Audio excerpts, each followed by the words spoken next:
that will be around stress busting. It's going to be developing resilience. It's being, developing strategies to cope with fear as well. These are all very, very important issues that we're all facing at the moment. And so it's as you rightly said, Leona, it's an ongoing journey, isn't it? It's an ongoing journey, and we need to continue to develop and look at ourselves in positive ways. And so just with that, I just wanted to do a poll, actually. I thought this would be quite interesting. We've got 3 questions here, and I thought that it'd be helpful just before we get going I hope everyone can see the poll here. There's 2 questions, actually. Do you think of anger, is it a negative, positive emotion? Is it, can it be both, perhaps, in certain ways, or is it neither? And then we have the next one, managing your own anger in the workplace as well. So let's, I'd like to just spend a couple of moments for people to vote on that. And let's see, it'd be very interesting to see where we land with that. So give a few more moments for that. Interesting. Negative emotion, can be both. Yeah. Do you struggle with your managing your anger in the workplace? Sometimes, yeah. Couple of no's, that's encouraging. That's good. Okay. So if we look at the results here, the first one, do you think of anger as a negative emotion? It's really sort of 2/3 are saying, yes, it's a negative emotion. So that's interesting. We'll perhaps touch on that, Leona, as we go on. And do you struggle with managing your own anger? The majority here, 71%, are saying, well, yeah, sometimes. Okay, so there may be occasions that that doesn't apply. So okay, that's interesting. Thanks everyone for. I'll share the results here, actually, because just to make sure everyone has that. So they can see so we landed at just under 2/3 negative, can be both positive and negative, 40%. And yeah, most people do have an issue with managing their own anger in the workplace. Okay, so let me come out of that poll. And so there's some sort of really a background to this. And so I think it's an important conversation that we're having here. So Leona, when you think about anger, what draws you to this topic? Why do you think it's an important conversation that we're having today? Yeah, to your earlier point, here we are a year into a pandemic. I mean, I think back to when this initially started this time last year, well, close to thinking, oh yeah, 2 weeks and we'll be through this. And well, here we are a year later. I think that makes this topic really relevant. But the other piece too is I have a crazy passion and interest in human behavior. Like, why do we do what we do? Why do we not do what we know we should do? And what gets in our way from preventing us from doing those things? And then once we've identified those barriers, well, now what do we do with those barriers and limitations? Like, those are all really interesting questions to me. And I think about anger, and to your earlier point, can often be an emotion that we might feel hijacked by. I think of just even terms we use, like blind rage or seeing red. When we even talk about, like the heat of the moment and those really, really hard moments where you're really experiencing some pretty deep anger. And all of those descriptions really do suggest that there's a barrier in your ability to see clearly. And so then if I'm showing up to a conversation or a situation with a completely distorted view of the situation or distorted insight, well, do I need to say anything more? I mean, I think we've either found ourselves in those situations or been on the receiving end of those situations, and we know that they don't generally end well. So, and then taking it to the workplace. In the workplace, this is going to have huge implications on decision-making, sound judgment, the culture, psychological safety. So I think we need to talk about it and normalize it. To think that we don't have anger or we shouldn't have anger is damaging. We all do, and we all experience it. And that's okay. It's actually okay that we have these emotions and that they're in the workplace. It's just, what do we do with them? And are we educating our employees, training our employees, our people to be able to really manage them well, right? Like, so I think that's what really draws me to this topic and just everything that we're dealing with. But what about you, Paul? Yeah, I mean, it's a valid point you've raised there. I just wanted to touch on one thing here, of course, that you mentioned about anger being a valid emotion, and that we need to recognise that it is something that we're all only human, and we're going to feel that. And you mentioned about the time that you got made redundant during the course of the year. How did you feel in that situation? How did you sort of manage that? Did you feel resentful, angry about that situation, and how did you manage that? Well, it was the first time I had ever found myself jobless in my 15 plus year career. So there was that whole element to deal with. I mean, the best kind of metaphor I have for it is just an ongoing roller coaster, probably for the, first 6 months of finding myself in that situation. I was also in a position where I wasn't going to get a job easily because our sector was under massive funding cuts. I was laid off due to situations related to that, so, trying to come to terms with what happened and what does it mean about me, and then kind of talking yourself down from that, and then ruminating and over analyzing, why wasn't it somebody else, was there something I did? Yeah, And I yeah. think that that's all normal. I think that You that's sort just of process that, haven't you? The process that, almost like the grief yeah. work through that. Mm. Yeah, and that's a process I think we need to let ourselves move through when these kind of situations happen. Yeah. We have to actually let ourselves experience the emotion and be very careful that we're not just stuffing it to move on or let it go. These terms that we use that I think sometimes Yeah, so can suppressing the emotion, can that in itself is moving a mess. extremely damaging, isn't it? Of Yeah. course, to suppress the emotion, Mhm. and we need to recognise that this is something that we are feeling in this moment.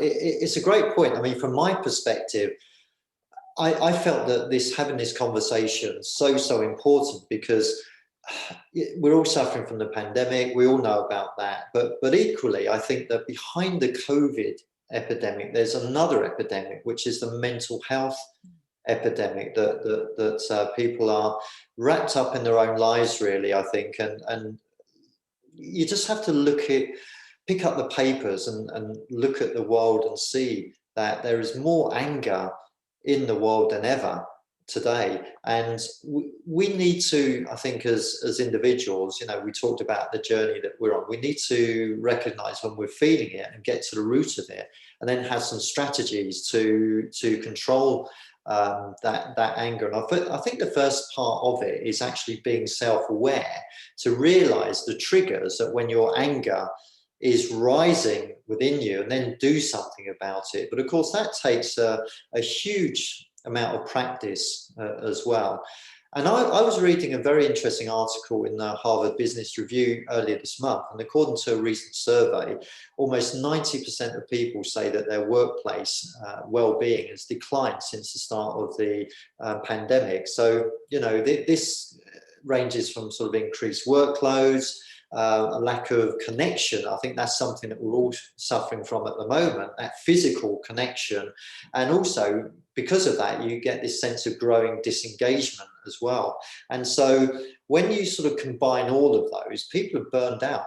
People are, are a lot, should we say, that their ability to cope with these things is more limited, because, we're on a short fuse when we have this sense of frustration in our sort of daily lives. And they went on to say that, Canadian companies, okay, so here's our Canadian-centric stats, but they've lost, companies lose around 20 billion or so in productivity just from people being absent due to stress-related illnesses, And another statistic I saw here as well in the same article, Canada spent $228 billion on healthcare in 2016.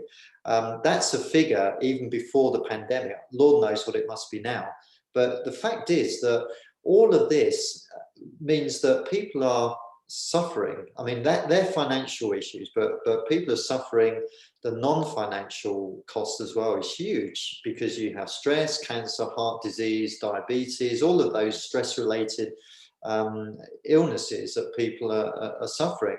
So I think that's when I look at how to manage anger, how to manage your emotions. I just think that developing these EQ strategies to reduce stress, to reduce anger, and improve your mental health and well-being is probably never been greater. That's how I sort of look at this. So there's a lot of work to be done here for sure. Mm. Yeah, absolutely. And I think you hit the nail on the head when you say that we do have another epidemic with it, just the mental health side of things. Like I know that there are days when I feel like these four walls are caving in on me, and Yeah, and where do you go? I mean, yes, we can go outside for a walk and nature is helpful, but it doesn't change the fact that I think innately we all know that we're somewhat locked down, we're somewhat tied down. Life isn't what it was. It's not the normal we knew.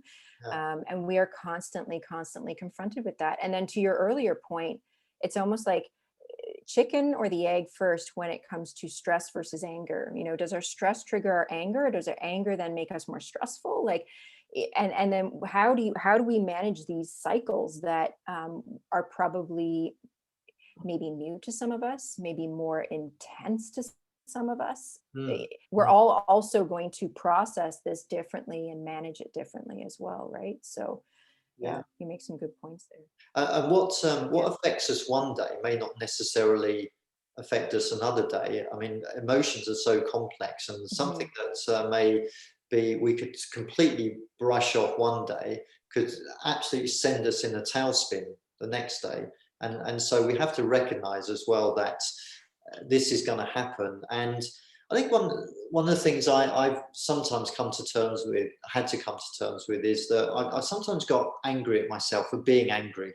And so it's this sort of almost like a horrible feedback loop, if you like. And I berate myself for being angry at times. And then I've learned to come to terms with the fact that I need to sometimes give myself a break, and I need to be kinder to myself, and I need to accept the fact that life is an endless series of problems. Everything that we do, we're always facing problems. Some are good problems and some are not so good problems, but that's what life is around. And sometimes life isn't perfect. And I know I found myself at times being very judgmental of other people, and it was almost like this low level of because anger isn't necessarily just this explosion of rage or whatever. It can be this low level of irritation with people and being judgmental.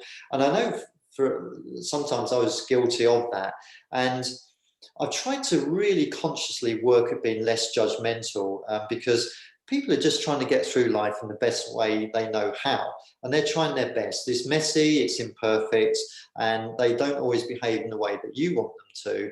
But the fact is, the world doesn't revolve around me, and if people don't live up to my expectations, hey, give them a break, and you don't always know what's going on with their lives. And I remember actually reading in The 7 Habits, which Stephen Covey, and it's a fantastic book if you ever get the chance to read it.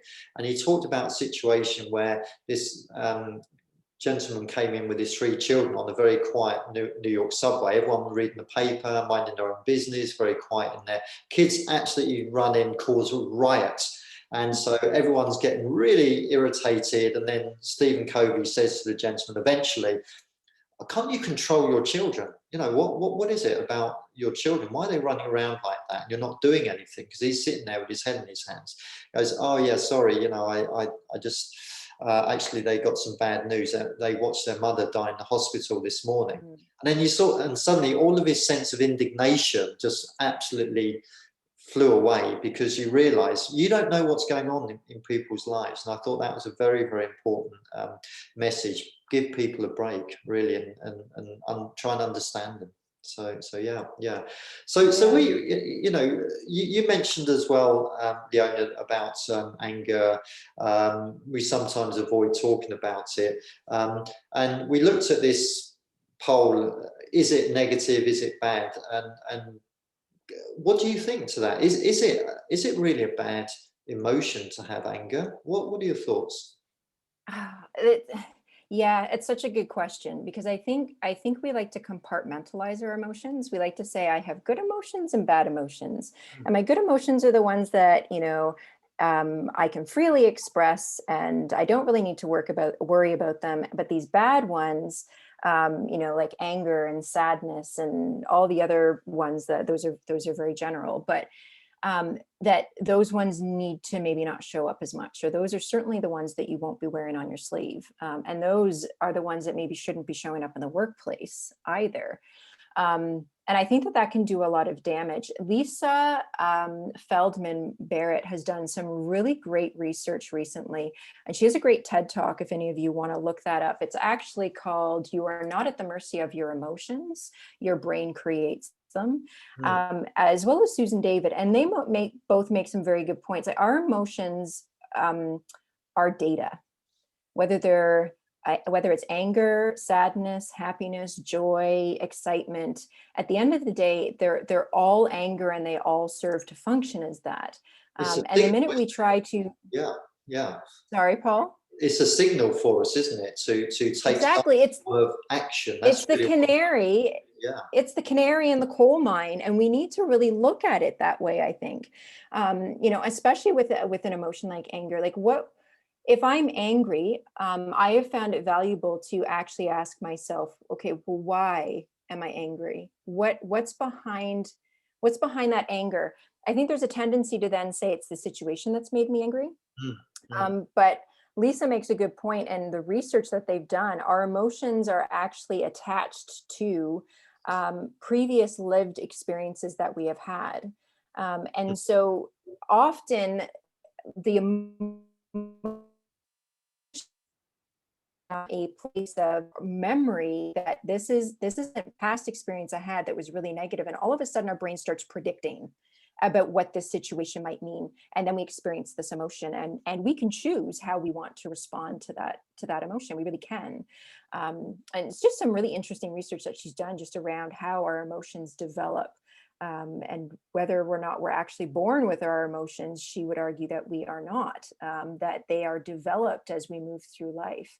And so knowing that, I think even that bit of knowledge, for me anyways, gives me the freedom to realize that, yeah, I don't have to be at the mercy of my emotions, but That's there is an a huge onus on insight, me. isn't it? Yeah, that's a huge insight, because suddenly Yeah. what you're saying here is, well, um, yes, the brain is predicting a specific response based on previous data, but also because it's not something which is you are essentially born with, it means that you actually do have control over how you're going to respond in that situation.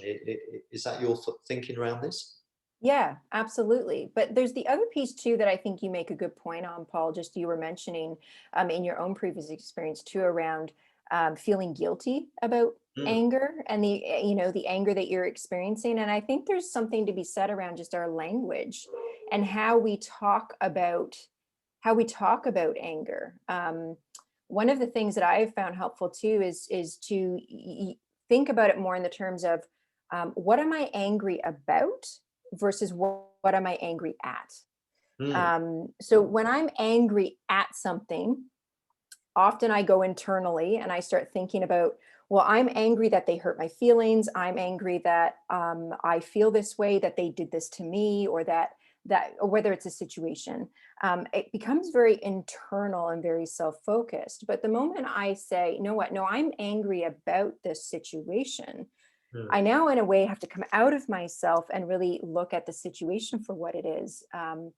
I think about just even some of the recent movements that we've seen around, like Black Lives Matter, or we even look back to Martin Luther King. There was anger there. There was. But Martin Luther King, I think, was angry about injustice. He was Yes. angry about inequality. He was angry about the way that his Black brothers and sisters were being treated, and that propelled him to initiate a movement, Yes. right? Versus people that were angry at each other, and we've even seen in the last year violence that has come from that, death that has come from that. Yeah. And so I think if we can reframe our language too, and this piece around it always being a negative emotion and how we talk about it, I think that can start to shift and how we can see we can channel it and how we can work with it and make it a productive thing that can move something forward. I think you made a great point there, particularly around the positive use of these emotions, because you can channel it. If you can channel it in the right way, it can be a really powerful force for good. I mean, you mentioned Martin Luther King, one of my real heroes, and I think in the same vein, Nelson Mandela as well. These people that, as you rightly said, and they used injustice and their anger at injustice to really mobilize and create a movement where people were feeling the same way. And of course, that is a hugely positive use of anger. And in fact, I put in the chat function actually a very interesting talk, YouTube video, just on a talk by Al Pacino about using anger in a positive way. And certainly what recommend you look at that later. But basically, he's in a situation where his team are in the most important football team, American football team, the most important game of their lives. He's the coach. They're doing badly at half time. They're miserable, down and out.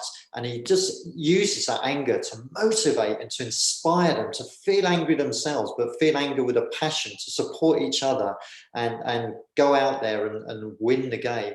And so that's really, it's understanding those situations where we're angry about it, we want to do something, and that's when, if you really understand why you're feeling this way, and to step back and then be able to channel that anger in the right way to say, this is what I need to do about it. There's sometimes that we can't always do things about situations. I mean, I have to confess, I sometimes feel angry when I read the news about corruption, greed, crime, poverty, Amazon deforestation, you name it.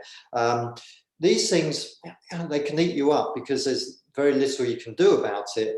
But I try to sort of channel my thoughts to think about, what can I do about things? What can I do? What's in my power to promote change? And even just, I have a voice. Even doing things like this today is just an opportunity to make our voice heard, and to use that, use those emotions in positive ways, and have these conversations. But I think it can be a productive emotion. Anger can be a productive emotion, but we have to be very careful that we are able to respond to it and not to react into it. Because now, I don't profess to be a psychologist, but I think, Leona, you and I know that from what we've read about, that when you talk about, for example, the amygdala, which is the function of the brain that deals with emotions, that's the brain's radar for threat.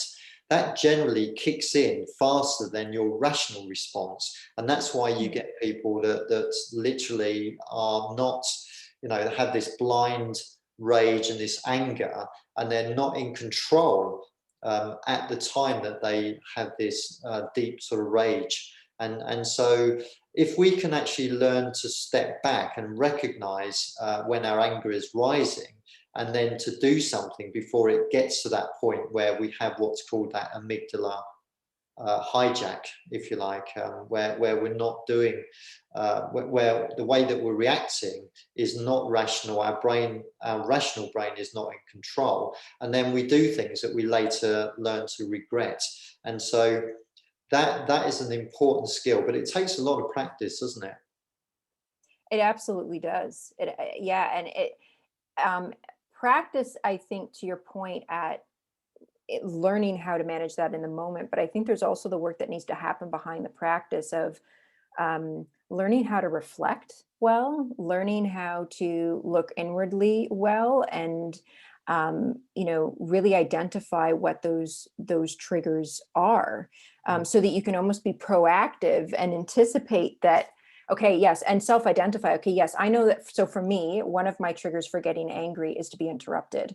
Um, and that's not always conducive in the workplace. There's plenty of times where you need to be okay with being interrupted, but I know that about myself, and so I can say, okay, right, I'm feeling angry in this moment because you've just interrupted me, and that's a trigger for me. Okay, so it then gives me the permission to be okay. I can set that aside for now because I now know why, and I can now enter into this conversation that we need to have, because that's just me getting into it with myself, if you will, and letting my ego go for a ride and potentially steamroll you over something that isn't really that big of a deal.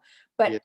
I found myself earlier in my career as a leader steamrolling people because I didn't actually realize that was a trigger, and all of a sudden, to my earlier point, it became about me, and so then I blame them for getting in the way of what I'm doing, and here we go, right? Then the cycle starts. But I'm interested, Paul.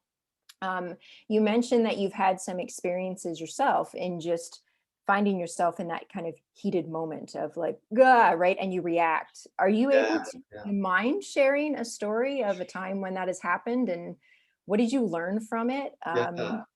It's a Yeah. great question, Leona, and I have to say I have hundreds of stories around that. But I'll share one particular story. Oh gosh, where I guess I've let anger get the better of me, and I've sat back later on in that sort of calm, quiet moment and say, why the heck did I behave in that way? Because emotions control the behavior, and that's the thing, of course, and that's the situation was I'm reacting and not responding.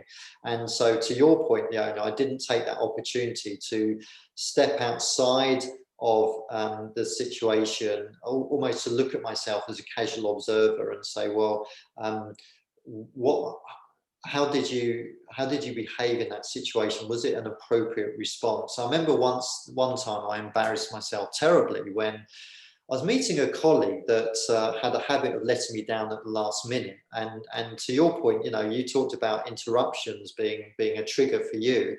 I think one of the things for me is that when I'm ignored or people let me down at the last minute, that just drives me crazy.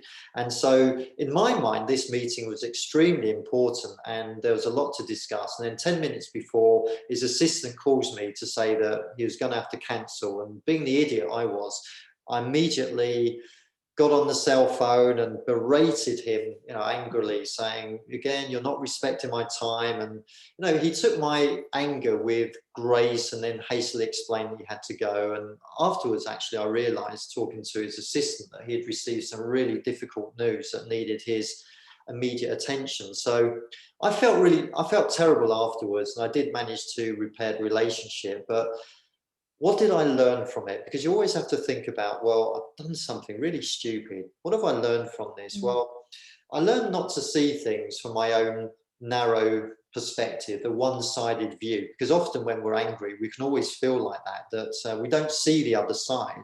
We're not thinking rationally, and we don't always see what issues and challenges the other person is facing as well, that will cause them to behave in a way that creates anger for us. And so, the universe does not revolve around me. I think I've realized that enough times.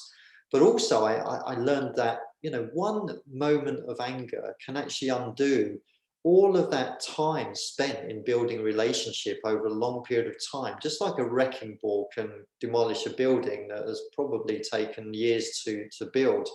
And so I had to really think about how to respond in these situations and not be susceptible to that emotional hijack. And so now I think I'm much more self-aware. When I feel my anger rising, I can see it happening, and I can then suddenly, before it gets too bad, I can do things in order to alleviate the anger. You know, that can be something as simple as literally, I know people say, I'll count to 10, and that's a bit of a cliche, but it actually works, because what it does do is it allows the rational brain, the executive center, to kick in and therefore stop you from reacting in a blind moment of rage. And, you know, even just taking deep breaths and going for a walk around the block and just doing something different can just help you to subside that emotion. I wish I'd known that hundreds of times in the past, Leona, but hey, you know, like we said before, we're on the journey that probably has no destination at all, but we'll just keep learning and learning from this. Yeah. But it can do, you know, that's the facts, really. I mean, you know, anger, I think in the workplace, it can do a lot of damage, you know, both to other individuals, the workplace culture, and all of that. What are your thoughts around that, particularly when, you know, you see anger in the workplace? How do you see it impacting culture, performance, and individuals?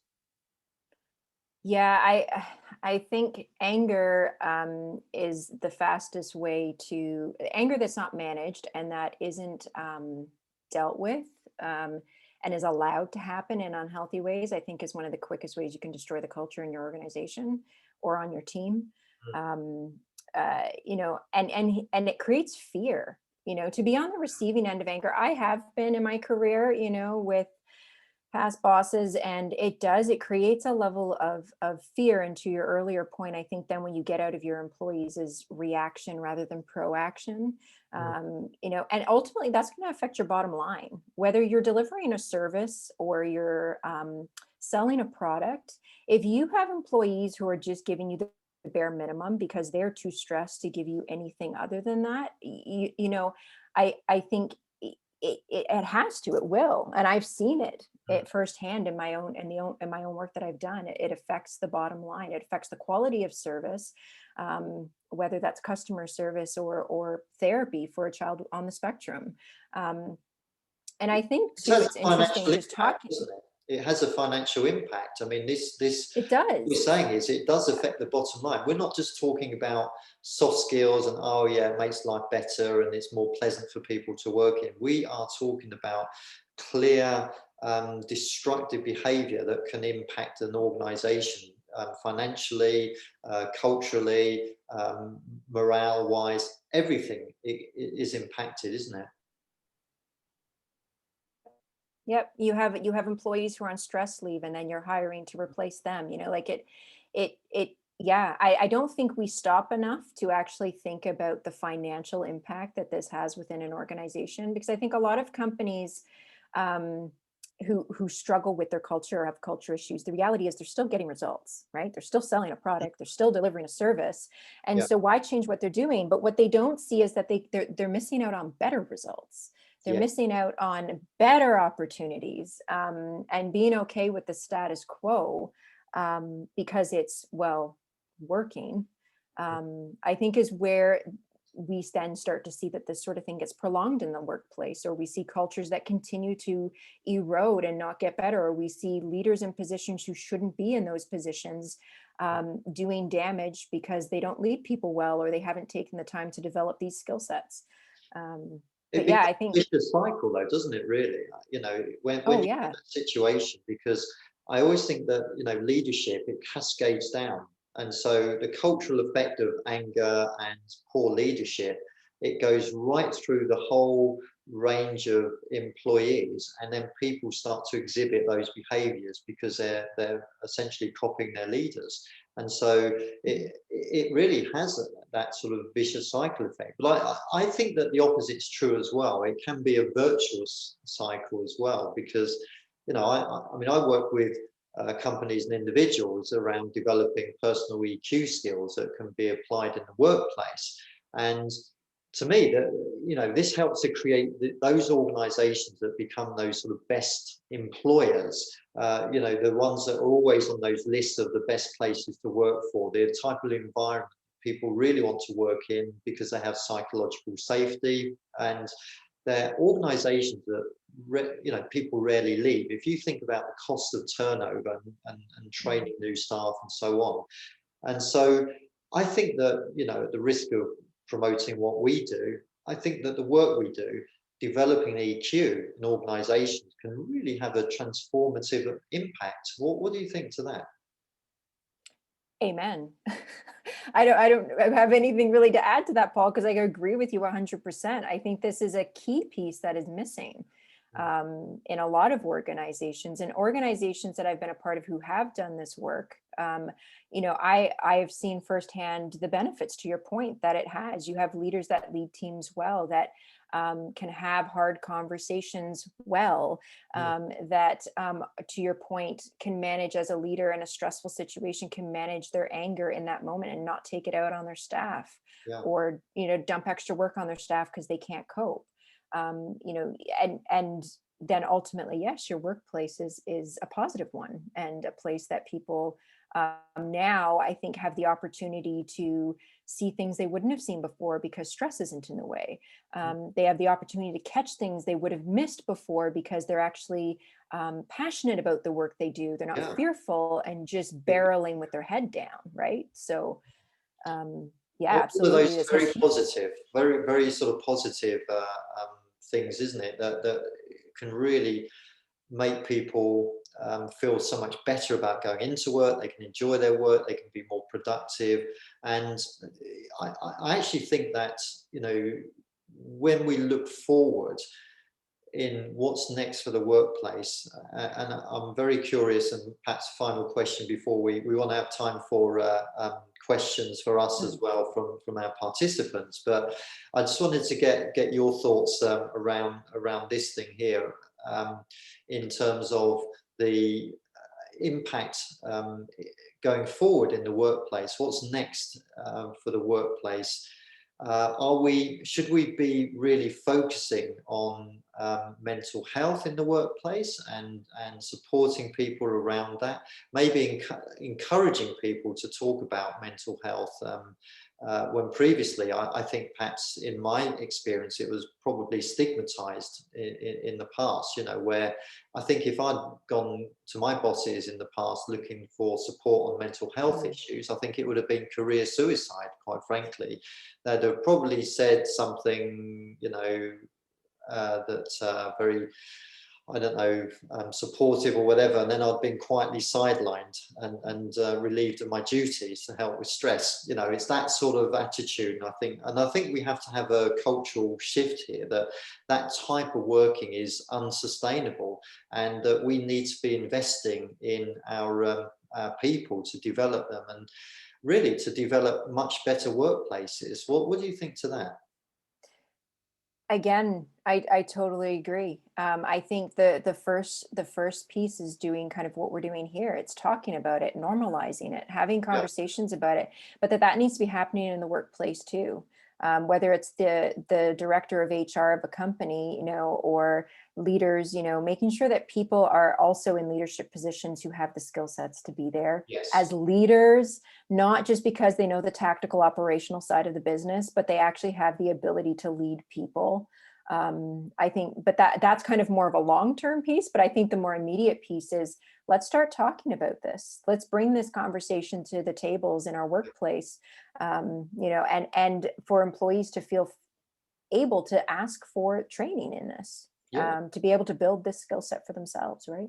Yeah. Yeah, well, I mean, the World Economic Forum actually stated recently that EQ, emotional intelligence, is one of the 10 most essential abilities in the future. These are things that people need to work on and to develop themselves. And I think even on the journey that we've been through, Leona, I think you'd agree that the benefits across the spectrum in work, in social, family life, relationships are immeasurable. That it takes practice, it takes a lot of patience, and it takes self-discipline and work. But the benefits are there, aren't they? That's the thing, both individually, and then when you apply that to the workplace, particularly if you've got those leaders that are exhibiting the right qualities and attributes, it can just make the workplace a great place to be. And that's where I see, if you like, if I were to envision 10 years in the future, my ideal scenario would be that we have workplaces where we have leaders in the right positions and that truly, truly care about the development of their staff, leaders with empathy and able to lead from the front and lead by example. That through developing their own EQ skills. That to me is the right culture. A culture where everyone works with integrity and honesty. And so we've seen, my background, corporate governance, I've seen so many or come across so many situations where that poor culture has led to fraud, has led to corruption, has led to those types of behaviors that ultimately will cause the demise of the company. I mean, I think we've probably all heard of Enron, which is the poster child for poor culture. And that's the type of organizations we do not want in the future. So great conversation. I'd like to maybe just now, I'm going to see if this works here. I'm going to try and run my second poll if this works. Let's have a look. No, that doesn't seem to work. Not to worry. I'm going to go straight into questions actually, because I think it's we've talked about our own experiences, but I'm very, very keen to get other perspectives. And so I'd like to open it up really. If anyone has any questions, please unmute yourself and feel free to ask away. Leona and I, we're absolutely happy to get any questions from you. And I'm just looking at the chat function as well. Let's have a look. Yeah, so Cully, you mentioned that you employed a staff counsellor a few years ago to support staff with mental health issues. I think that's very, very important to have that. Where have you seen? Can I ask a question here, actually, Cully? Where have you seen the benefit from doing so? Basically, we employed, we always had a dedicated student counsellor. I work in corporate governance in a big college, and we have obviously a lot of students. We work with teenagers 16 to 19. And obviously, as you know, there's a lot of mental health issues with teenagers. So we've always had student counsellors. We have a lot of student counsellors. But about probably 8 years ago, we started to notice that obviously there was a lot of staff. We have a sickness absence report that goes to my board every year. And we did notice that there was a lot of staff going off sick, basically with stress-related illnesses. Now, sometimes doctors just sign you off for stress because it's an easy way to get a certificate from a doctor, basically. So it went to the board, and my board were quite concerned that we have a lot of staff in this situation. So because of that, surveys were done, and basically it was decided to employ a dedicated person to deal with staff mental health. And over the years, that's improved in the sickness absence report over the last 8 years. You can see that the levels have gone down. We do have some people on long-term sick, which ultimately happens in a big organisation. We've got 350 staff and 3,500 students. So basically that's improved the actual, and during the pandemic, obviously in the last year, there's been a lot of anxieties about education and staff being worried, as well as students being worried, but a lot of anxieties around staff because of the constant changes in government guidance over here. Do we open the schools? Do we close them? We found that the counsellor is pretty busy. I can well imagine. But it was employed term time only, but she's worked all year round this last year in all the holidays too. So it has made a dramatic impact on our levels. When the director of HR reports on staff absence, it's made a big difference in the last 8 years. Yeah, that's amazing, and that's the sort of investment that we should be making in our staff. I see a hand raised from Chelsea. Chelsea, do you have a question? Perhaps if you'd like to unmute yourself. Yeah, sure. I do have a question. So I've noticed with myself, at least, one of the things that causes me the most anger in the workplace is when I see something happen and I don't stand up to deal with it right away. But then I find myself also struggling with, is this something that I actually need to deal with because it usually comes at a cost, or am I just reacting to my own anger? And I'm wondering if you have any tools for, how to walk yourself through that in that situation, because you don't always have time to go reflect and then go deal with it, right? Sometimes it's either now or never. Right, and what you mentioned there, Chelsea, was that sort of feedback loop that I sometimes found myself getting into as well, where I didn't respond in the way, and I analyze it later, and I didn't respond in the way that I wanted to, and so when a situation like that arises, of course, you always need to be able to give yourself a bit of breathing time as well to understand what's happening rather than just reacting to it. I mean, as an example, maybe you get an email that is really just sends you crazy, and the first response most people is to quickly fire off a very angry email, but sometimes just being able to step back and give yourself a bit of time to do that. I know in situations, say in a board meeting or something like that, you may not always have the opportunity to do that immediately, but it's more about just being able to take a step back and think about it and respond. And we talk about, Leona and I, we talk about assertiveness as well in our 2-day training program, which is one of those skills that I think that when you're sort of angry, it's a controlled anger. So you're still able to be able to put forward your point of view, but in a way that actually doesn't, should we say, damage relationships, but gets your viewpoint. What do you think, Leona, in those types of situations? Yeah, Chelsea, I feel you, because I feel like I've found myself in plenty of those situations myself, and it's hard. It's hard to kind of manage what you're dealing with and to see clearly. But one of the things I've always found helpful is to just get curious. So instead of maybe responding, thinking of asking a question to make sure that I actually understand the situation fully. I know from my own experience, sometimes I get hijacked because I've made assumptions and seemed rolled with those assumptions, only to find out later that actually there was a whole host of other things that was going on for that employee. And my thought that they're just being a baby about something was actually completely and utterly inaccurate, because I only had my vantage point, which was very minute in comparison to what they were dealing with. So that would be one tip I would suggest is start asking questions and just really trying to get a better sense of what's going on for this person.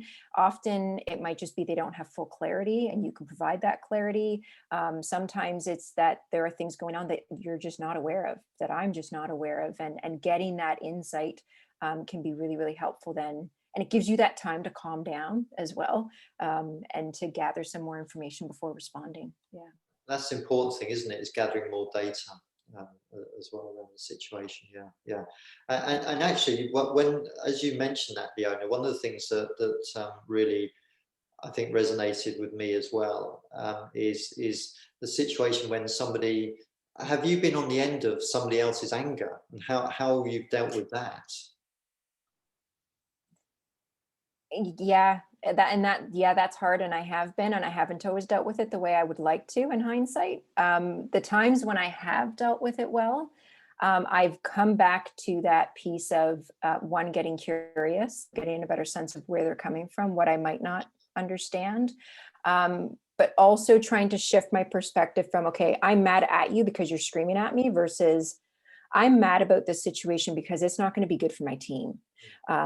I'm upset about this because this isn't going to be good for the culture of the organization.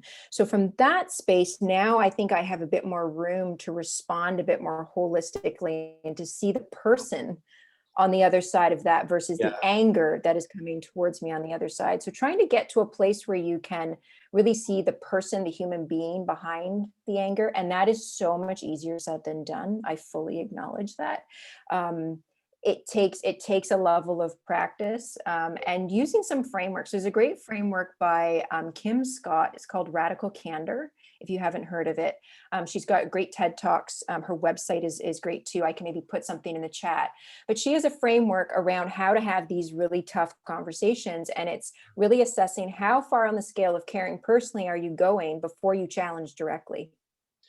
So even if you're on the receiving end of anger, there's still a responsibility for us to demonstrate that caring personally towards that person who's angry on the other end. Yeah, it's a good point. And that can minimize. Yeah, that's a good way of, should we say,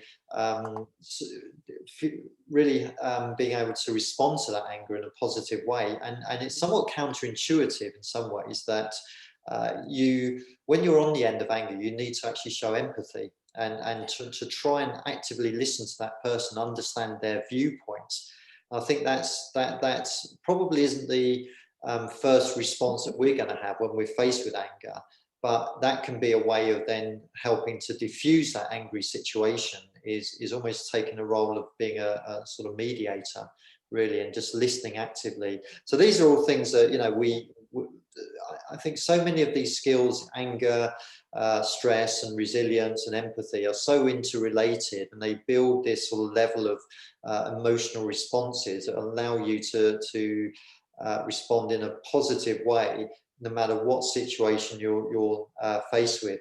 And so, yeah, absolutely. It's a difficult situation, and sometimes a lot easier to talk about in the calm situation when you're actually in the heat of the moment, because that's what really will determine how well you have maybe developed those abilities, is when you're in the heat of the moment. How do you react, or how do you respond in that situation? And it's good to get as much practice, as much guidance on these skills as possible, because, you know, unlike generally personality and even IQ, our emotional intelligence is something that we can develop over time. And that's something, of course, you know, you and I, we're working on a sort of 2-day course around developing emotional intelligence in the workplace. And you know, this is something I think that is so critical for individuals to have understanding, you know, the components around EQ, and understanding communication, building relationships, being you know, an influencer in your organization.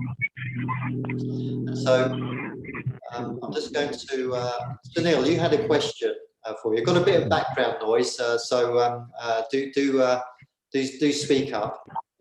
Final question. I'm conscious of people's time as well here, so we'll wrap up shortly. Sunil, you had a question. Okay. Sorry, I'm not. Okay. Sorry, No, are you able to put it in the chat? Yeah, do you want to put your question in the chat? So I'm just going to mute you, Sunil, and you can put your question in the chat if that's okay. Thank you, because we weren't quite getting that that message, but I can see it's a very important point, because I can see that you're. We'll just wait. So yeah, I mean, I think that. Let's sort of summarize some of the key points here then, I think, just before we wrap up. I mean, certainly we've talked about anger. People have said, well, you know, our first poll was, yes, it's a negative emotion, but we've highlighted that perhaps that isn't quite the case. If we recognize that these are emotions that we are feeling, and we have proper strategies in how to deal with them, and of course that impacts the workplace immeasurably. But of course, you know, learning all of these strategies and employing those in the workplace can build a better culture, better workplace, and it can make a transformative effect on individuals as well. I personally truly believe that as well, with enough practice and enough guidance. Final thoughts from you, Leona? Great conversation. I think you know, I've enjoyed just talking about this and putting it on the table, right? And to some of your earlier points, you know, anger, I don't think the emotion is negative or positive. It's just an emotion. How we choose to respond can be negative or positive. It can have negative or positive consequences, right? So I think it's just it's remembering that, and as human beings, being willing to embrace all of our emotions just as data, and using them as a tool to get better insight into what is going on for us and what might be showing up, and dealing with that. That's the piece that I think is where the work needs to happen, to be able to then move forward, and to your point, be able to manage them better in the moment, in the heat of the moment, anger in particular, and then channel it so that it is actually productive and motivating. It drives the change you want to see versus creating more damage that you then need to clean up. Absolutely, yeah. I think there's a really useful Chinese proverb. I think, what is it? A moment of patience in what was it? A moment of patience during anger can save you 100 days of sorrow, something like that. I think it is. One moment of patience in anger can save you 100 days of sorrow. I haven't given justice to that proverb, but it's along those lines that, you know, we can really have time to analyze our behaviors, but in the heat of the moment, we can do things that we seriously later regret. And even if you can just discipline yourself to step back in that heat of the moment, that can save you a lot of, you know, angst and sorrow later on. I think that's the key thing. But this is a strategy that takes a lot of practice. And like I say, we'll be talking about that in our 2-day program. We'll give you details around that. I'll be following up after the meeting, just to provide you with some details around our program. And yeah, sorry, Sunil, I see your hand up now. Let's see if we can hear you this time. Final question for everyone. All right, I apologize. I've just been juggling here at work. I had a question, and the question is, how do you deal with situations? They can make you very angry, of course. When you walk into your work environment and your intentions are, you're focusing on the results, you're focusing on building, you know, the capacity of your organization. Probably you notice certain things, you're trying to help your colleagues, and you may be new to the organization, and you often find colleagues expressing that sort of fear or insecurity, and that can, you don't know what to do, because, I mean, should you confront them and somehow, you know, express to them that you don't intend to infringe their, you know, in any way, or to put them down, but your intention is all to build on their work and support them and support the organization? How should you deal with those situations, with those colleagues in particular, who just constantly feel that fear with you just because you're so proactive?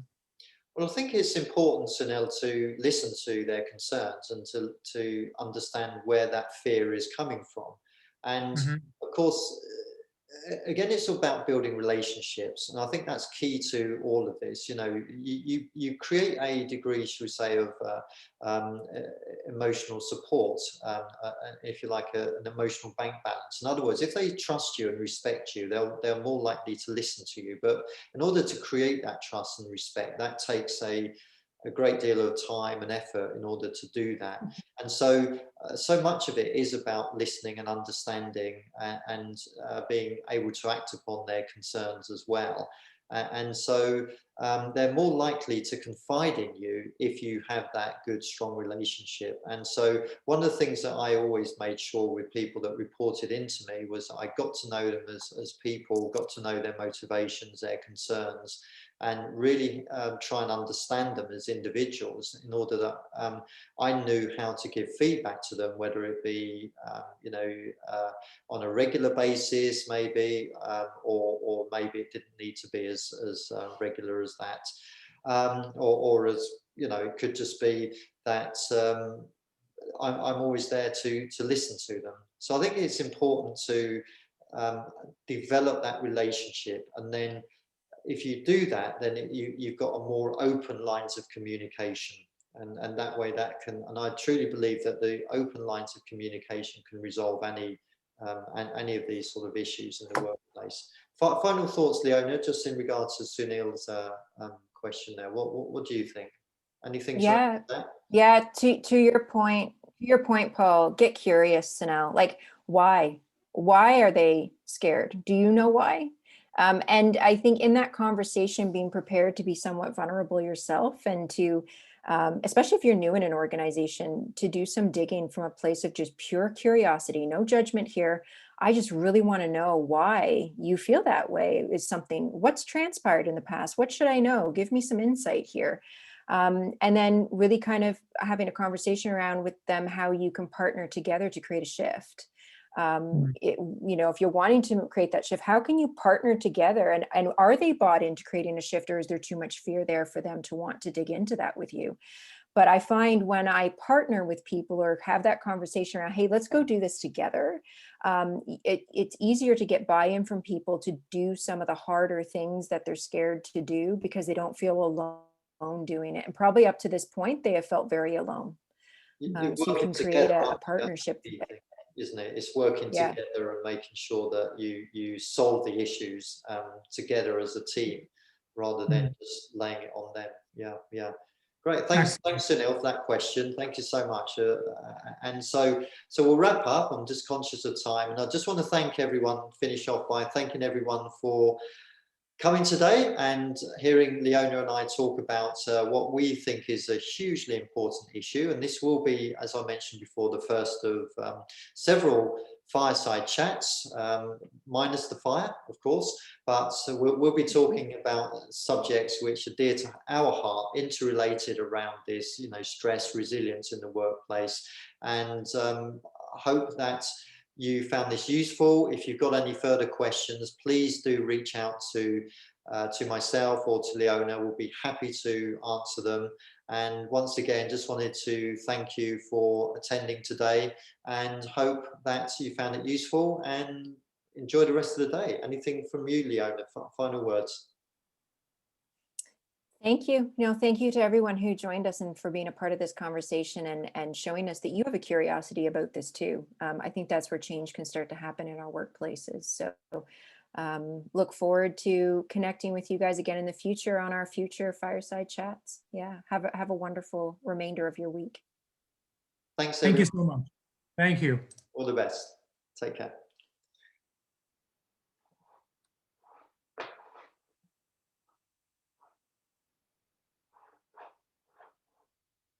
Yeah, I know we'll just stay on for yeah.